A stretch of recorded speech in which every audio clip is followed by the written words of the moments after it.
တင်းတင်းထွန်စိန်ကြနေပါလေဒီကုကန်နဲ့လောက်စိန်ကြတယ်မှန်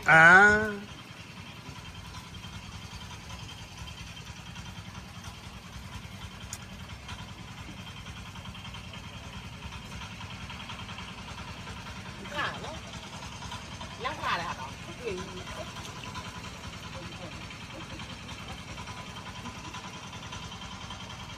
ဒါမင်းတစ်ချက်ပြလိုက်အောင်ဟာဒိုင်မဲနော်ပြီးမှပြပါမယ်ကွာ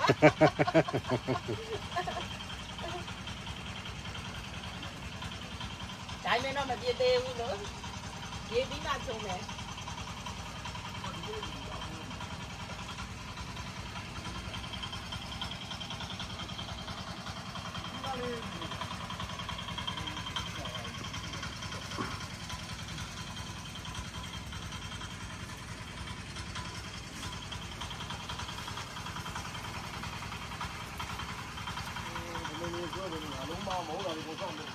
ဘလောနဲ့ပါကိုမီးသွားပြီဟောဖဲ